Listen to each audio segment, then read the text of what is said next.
السلام عليكم ورحمة الله وبركاته.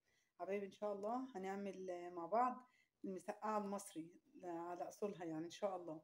هي عبارة عن 2 بدنجانة زي دول كيلو. دول اللي أنا محتاجة بيتنا يعني. وتكون البدنجانة كده جميلة وسمرة كده، يكون لونها غامق، مش اللي تكون محمرة شوية عشان ما يكونش فيها بذر. دلوقتي دول هنقطعهم مع بعض، وأنا مجهزة هنا بولة فيها ليمونة معصورة وشوية ملح عشان البتنجان ما يشربش معانا زيت. هنقشرهم، دوبت الملح والليمون في المية عشان الليمون فايدته ما يخليش البتنجان يسمر. وهنقشره بقى كده. انا يعني اللي بيحب يقشره كامل يقشره براحته، انا بقشره كده بالظبط.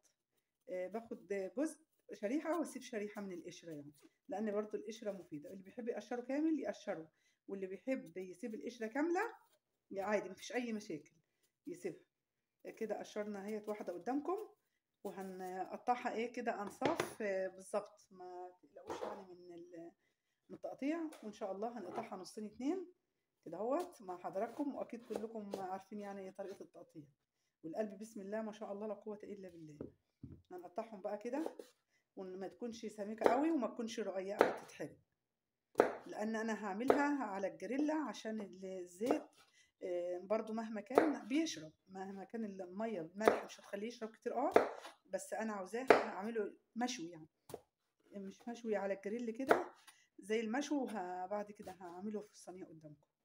هقطع بقى كله بالظبط كده وهمعكوا يعني ان شاء الله هنخلص كل الصينيه مع بعض. حبايبي احنا كده ان شاء الله اهوت نقعت البتنجان في ميه بملح بليمون، بسم الله ما شاء الله يعدي على نص ساعه زي الفل. بفتة بيضه اهوت اكنه يعني لسه متقطع حالا طازه، وده بفضل الله ثم فضل الليمون في الميه، وجود الليمون في الميه بيفضل ابيض لاخر لحظه اهوت. ومعايا برضو شويه الفلفل دول.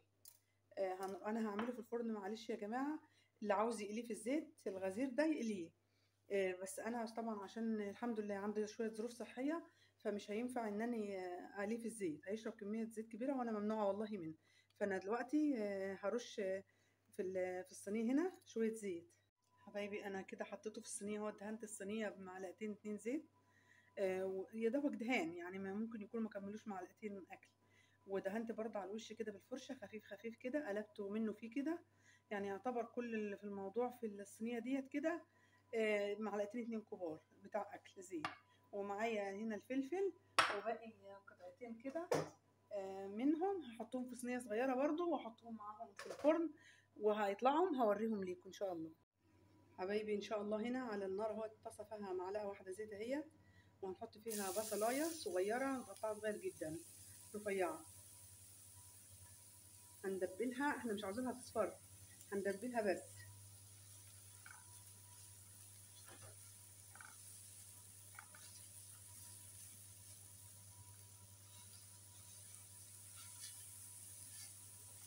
واحنا بنحط يا جماعه هنا الحاجه نعمل حساب الملح، ان احنا كنا نقعين البتنجان في ميه وملح وليمون.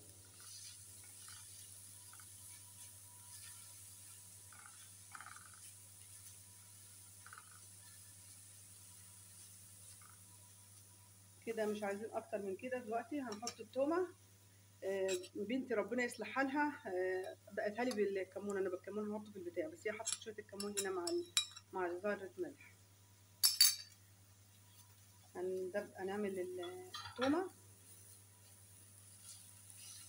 ونقلبها كويس بقى مع بعضها كده ثواني ياخدوا من ريحه بعض، والريحه بتاعه البصل والثوم تطلع كده علينا الجميله ديت ما شاء الله.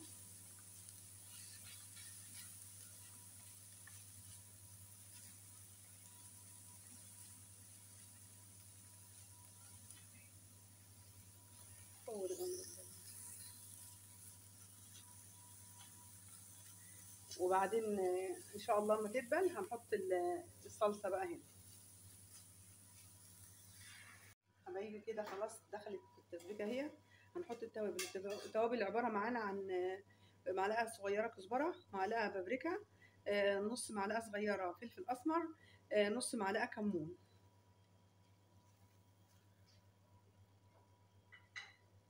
هنقلبهم كويس جدا مع بعض ما شاء الله والله ريحة الصلصة التوم مع البصل مع التوابل، بسم الله ما شاء الله، مع الطماطم. الصلصة ديت اللي احنا عاملينها على القناة، يا ريت اللي ما شافش الحلقة بتاعت الصلصة يتفضل يخش على القناة ويشرفنا ويشوفها ويشجعنا بلايك حلو كده.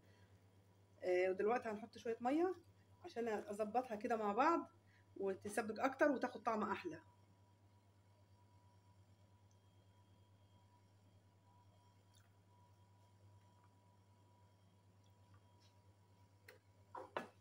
هنسيبها بقى كده على النار تغلي شوية مع بعضها وتاخد من طعم بعضها كده وتسبك اكتر، ونرجع نظبط الصينية كلها مع بعض.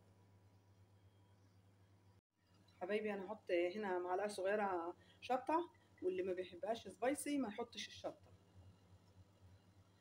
كده خلاص الصلصة بتاعتنا خلصت اهيت، وانا رصيت جزء من الباذنجان في قاع الصينية وحطيت فوقيها الفلفل.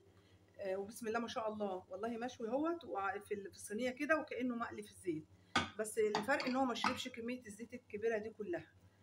نحط عليها كميه من الصلصه ديت اهوت كده، وارص بقى الطبقه التانيه فوقيها، ونرجع نحط طبقه صلصه تاني على الوش. حبايبي الصينيه المسقعه القمر اهي طلعت من الفرن. الله اكبر الله اكبر ما شاء الله لا قوه الا بالله. وصدقوني يعني بصوا من غير حلفان ان هي زي الزبده والبدنجان مشوي، بسم الله ما شاء الله. يعني يعتبر مقلي اكنه في الزيت بالظبط بالظبط، يعني بسم الله ما شاء الله لا قوه الا بالله.